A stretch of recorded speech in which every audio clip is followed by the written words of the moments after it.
Welcome my dear listeners. Stay with me to get the news first and subscribe to the channel. Let's find out what's going to happen on royal family. William exposes Harry's scam in Australia. The truth about the security row. The headline makes it sound like Prince William has exposed a huge fraud in Sussex, Australia and made Harry and Meghan pay back millions. The news reports I found do not back up that story. What the reliable news does show is a much smaller argument. Harry and Meghan's trip to Australia is being seen as a private business trip, and Australians are arguing over whether public money should be used for security. Reports say that the couple's last trip to Australia that was paid for by the government was in 2018, when they were still working royals. The difference is important.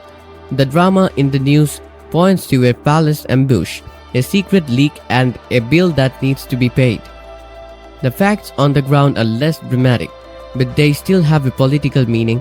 In late April 2026, Harry and Meghan will go back to Australia for a series of private and business-related events. One report says that the itinerary says that Australian taxpayers will not pay for the trip, and there will be no public royal-style walkabouts because of security costs. Another article says that officials have not said who will actually pay for protection. The noise is coming from that silence. More than 32,000 people have signed a petition supported by an advocacy group. Critics say that the public should not pay for a private visit. The language of the petition is direct, but the main point is simple. In a time of rising costs, many Australians don't want their taxes to go toward the security and logistics of a high-profile couple who are said to be on a business trip. The number in the viral headline, though, is where the story starts to fall apart. I couldn't find a mainstream report that confirmed a $2.5 million repayment order related to this trip to Australia. The articles I found talk about who pays for protection, whether the visit is private or public, and how much the government should be involved. That is a real disagreement, but it is not the same as a confirmed order telling Harry and Meghan to pay back a certain amount.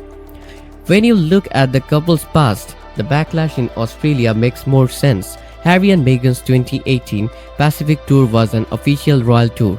During that time, Reuters showed them in Australia, New Zealand, Fiji, and Tonga as senior working royals. That is very different from how they are now as private citizens since they stopped doing royal duties in 2020. When people compare the 2018 trip to the 2026 visit, they are really comparing two very different types of travel and security expectations. That difference is what the fight is about. Harry and Meghan were part of the publicly funded royal machine because they were working royals. The security debate changed a lot after they stopped being in that role. Reuters said in 2024 that Harry lost a court case over the removal of his British police protection. Before that, he had been given publicly funded security before stepping down from royal duties and moved to California. In other words, Harry has been worried about security for years, and Australia is just the most recent country where the question of who pays has become a political issue. One reason the scam framing doesn't work is because of the bigger security fight. Harry has been saying for years that protection should be handled differently because he thinks he's at risk. Reuters also wrote about his legal battles over security arrangements in Britain. Other reports have shown that he is still active in court over privacy and media issues. This is not a simple story about a couple quietly making money. It is a long-running, very heated argument about safety, status, and who has to pay the bill when they live formal royal life. Meghan is brought into the conversation for a different reason. People often think of the Sussex brand as one thing, and the press is always interested in Meghan's personal life. In 2025, people said she made her legal name clear again. After more talk about Merkel versus Sussex, she said that Sussex is the family name for her children's household. That isn't a scandal in and of itself, but it shows how every little thing about the Sussexes becomes part of a bigger story about branding, legitimacy, and how the public sees them. This is also where a lot of speculation about William comes from that the reliable reporting doesn't support. Australian petitioners, local commentary, and a debate over public funding are all driving the current story about security in Australia. It is not being called a palace sting or an operation led by William. The main articles I found talk about the Sussex's schedule, the safety issue, and how the Australian public reacted. That's why the headline sounds more like a tabloid fight than real royal news. Still, it's easy to see why the rumor is spreading. Harry and Meghan have been the focus of stories about money, privilege, and entitlement for a long time. Even in 2020, people were arguing about their move to North America, mostly about how much it would cost and how safe it would be to live outside the monarchy. At the same time, Reuters said that Canadian taxpayers could have to pay millions for security if the couple moved there. This shows how quickly the security issue becomes a public finance issue whenever the Sussexes travel or move. The public break with the institution also changes how people read every news story according to Reuters' timeline of Megxit. Buckingham Palace said in 2020 that Harry and Meghan would set up their own home, ending the arrangement they had with Prince William and the Princess of Wales. That split is the reason for a lot of the talk today. When they stopped being working royals, they also stopped having to follow the rules about how security duty and public funding were handled. When a headline says, "William exposes Harry's scam in Australia," it's safer to assume that the story has been blown out of proportion. People are really arguing about whether the couple's trip to Australia should be paid for the government. There is a real request. There is a lot of uncertainty about how to handle security. There is also a lot of baggage from their royal court tour in 2018 and their break from official duties in 2020. There is, however, no reliable mainstream report that shows William exposing a scam or an order that Harry and Meghan must pay back $2.5 million.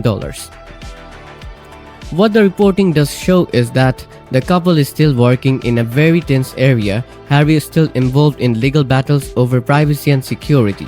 For example, he went to the High Court in January 2026 for a Daily Mail lawsuit, which was reported by Reuters.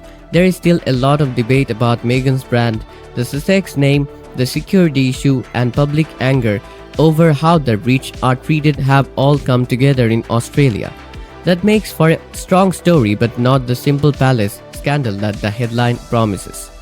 In the end, this article is less about a royal brother exposing a scam and more about what happens when you leave the royal system but still get a lot of attention. Harry and Meghan are still in the news because their decisions keep making people wonder about security, funding, public expectations, and the line between being a private citizen and the royal brand. That argument has now moved to Australia. The dramatic headline is meant to get clicks, while the verified story is made up of paperwork, petitions, and a very expensive fight over who should pay. And this is where the story shifts from loud headlines to a much quieter question about power perception and responsibility, because despite the noise around Prince William and Prince Harry, there is no dramatic exposure here. Just a growing tension that refuses to go away. And honestly, that's what makes this more interesting, not less. Because when the facts are smaller but the reactions are bigger, it usually means something deeper is going on. This isn't about a scam, it's about expectations. The public sees a private trip but a very public level of risk, and that gap, that's where frustration starts to grow. In my opinion, this situation highlights a problem that hasn't been solved since Harry stepped away from royal duties. How do you live as a private figure when your life still carries public consequences? Because security isn't just a personal issue.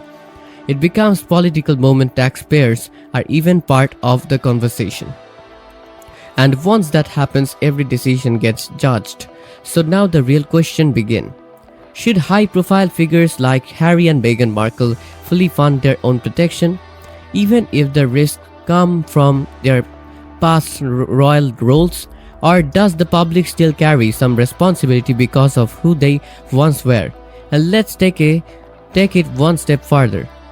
If this debate keeps following them from country to country, will it start limiting where they can even go or what they can do? Looking ahead, I don't think this argument ends in Australia. I think it becomes the new normal, a repeated question every time they travel, every time they appear, every time security becomes visible again. And my prediction, the real turning point won't be a headline. It will be a clear decision somewhere about who pays and who doesn't. Because once that line is finally drawn, everything changes. So stay with this because the next development won't come from drama. It will come from policy. And that might matter a lot more than any viral claim.